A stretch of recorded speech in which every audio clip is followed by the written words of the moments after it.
I think I just played the worst new MMO of 2022. Asabimo are widely known for creating some of the highest quality anime MMOs in Japan. Non-autoplay, non-auto combat, genuinely high quality titles like Torum Online, Avabel Online, Alchemia Story. Recently, they've decided that it would be in their best interests to not only port some of their more popular mobile titles over to PC, but to also pursue the larger PC market overall by creating cross-platform MMOs of the same caliber. Games that should, realistically, be substantially better to games like Tower of Fantasy, Grand Saga, Odin Valhalla Rising. So seeing them make this absolutely abhorrent piece of trash left me thinking, what the fuck are you doing? Before we go any further, I just want to take a moment here to thank all of the absolute chads and chadettes that support this channel via Patreon.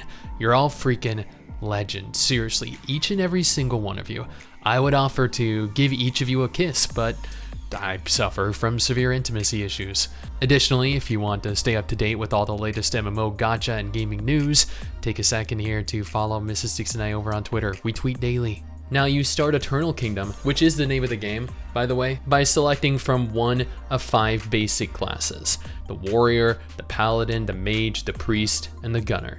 Within seconds of alternating between classes, the character creation had already bugged, presenting me with a very unique hair color, probably unachievable in-game. And while I'm not overly fond of pink as a hair color, I do have to say I kinda pulled this off. After selecting my class, the game bugged further, as I had lost all textures for not only my hair, but also my outfit. Now, normally I wouldn't necessarily be against my character losing their outfit, but this was definitely jarring. The character creator wasn't bad. You had a lot of unique hairstyles to choose from and a basic selection of colors. You had the option of choosing your ear type, which weren't restricted to basic options like elven ears or human. On the contrary, you could be a panda girl, a neko girl, bunny girl, a dog girl, amongst the other things that I didn't fully recognize. There was no real body customization. You were either tall, short, slightly thicker, or slightly thinner. Then immediately upon entering the game, I realized that you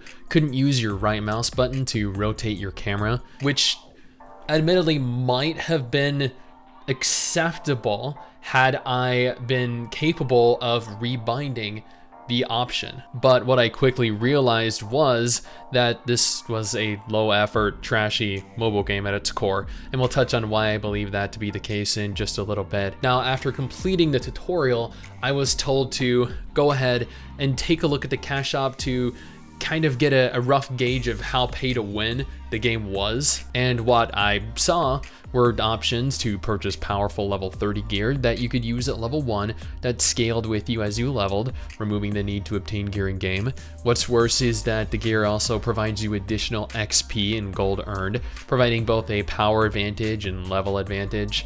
Powerful HP and MP potions were available that other players wouldn't have access to, outfits that provided statistical benefits, a set of powerful rings that provided 1000 HP when I only had 1000 HP, which is effectively doubling your survivability. This is made much more unfair when you come to realize that forced open world PvP exists in this game. And then for $40, a set of level 50 gear with the same increased XP and gold rates with significant statistical advantages over normal gear obtained in-game to incentivize whales purchasing it. And while horrendously pay to win, I was not going to let this inhibit me from seeing how much worse it gets. And trust me, it gets worse. During your first quests, running around the town talking to NPCs, you learn one of the unique mechanics present in game: Yu-Gi-Oh! Card duels.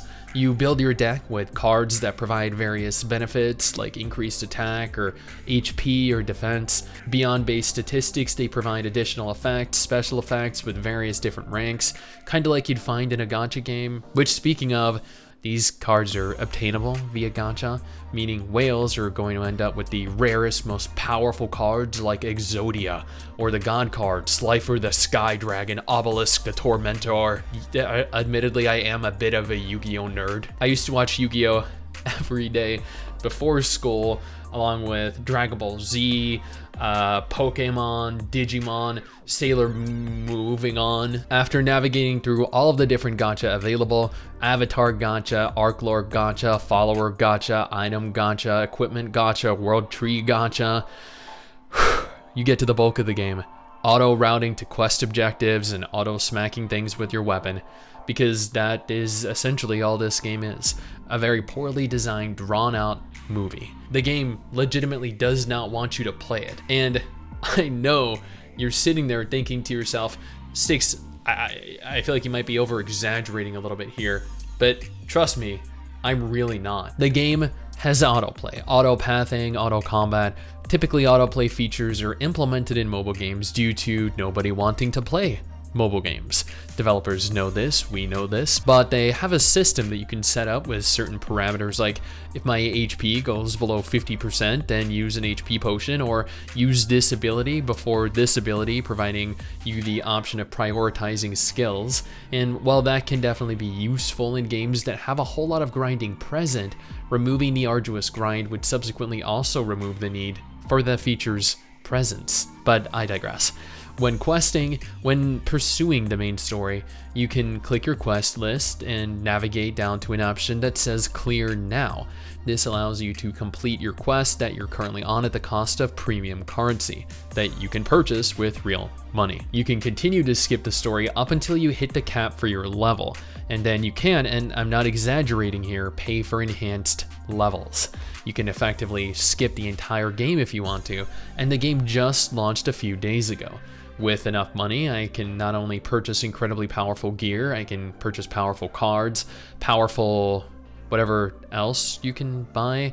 I honestly didn't delve too deeply into it as I was already disgusted enough at this juncture, but also levels, story skips, and essentially anything the game had to offer. So if you can effectively pay to skip the entire game, what purpose is there to actually playing it? Are Asabimo so embarrassed with their game that they actively want players to skip it? Because that's the impression I'm getting. Auto pathing, auto combat, auto leveling, skipping of all content types. I haven't played a worse game this year. At the very least, the game looks aesthetically appealing at points.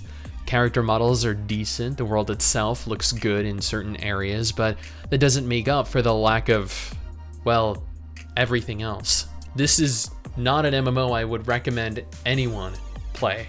This is not an MMO that I would have expected to come out in 2022. I genuinely thought that Asabimo would do a great job with the game given the success of other cross-platform titles and other titles that they have released themselves, but I was wrong.